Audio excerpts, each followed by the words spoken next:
In Powder Toy, the element TRON wanders around the canvas with its tail growing longer and longer until it collides with it and dies. It can also collide with other things like the tails of other TRONs or just objects in general. Because of this, each TRON will eventually either collide with its own tail, something else, or the tail of another TRON, resulting in its demise. Here is a time lapse. In the early part of the simulation here, there is a lot of TRONs of short length. They will quickly die out.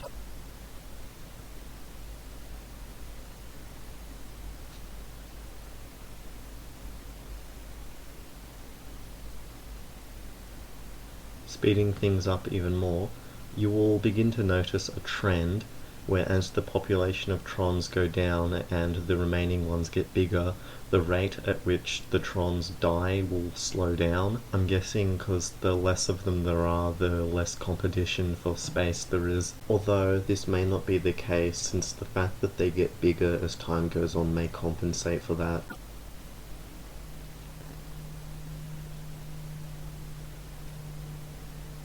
Speeding up even more, this green one here lasted almost 2 hours on its own.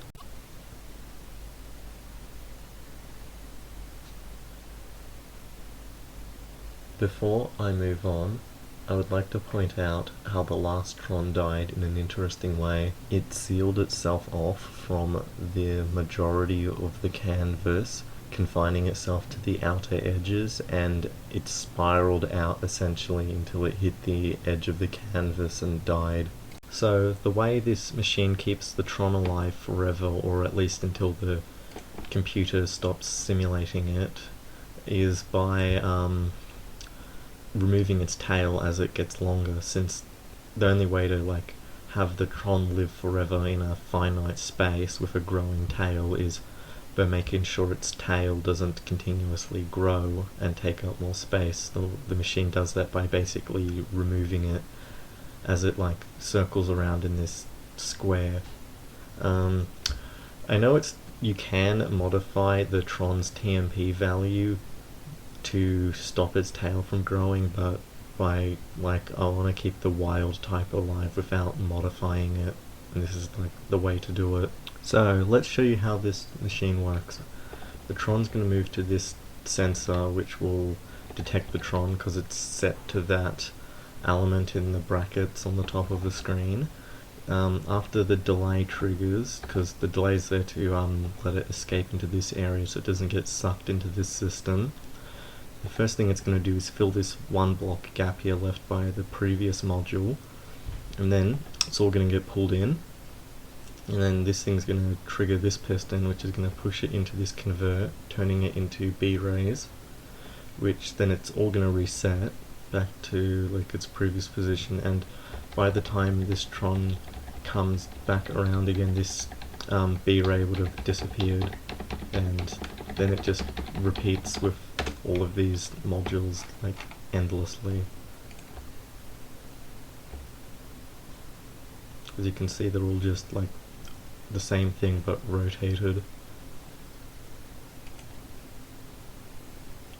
For the people who want to copy the design off the screen, the C-type of the detector is set to TRON, the temperature of the delay is 4 degrees, the C-type of the convert is B-ray, the TMP value of the piston frame is 1 to make it drop the items it's pushing instead of sticking to them when it retracts. The temperature of the piston is 281 degrees to make it extend to the correct length. It also has its C-type set to diamond to make sure it doesn't pull this diamond backwards. Now, to show you how long the pieces are so you don't have to measure them yourself, this piece here is 25 pixels long, this piece here is 29, this piece here is 27, and this one is 25 again. To wrap things up, you can see here that I've tiled the machine and it made an interesting pattern. This doesn't really have anything to do with its functionality, but I just wanted to show you it because it looks kind of pretty. I guess.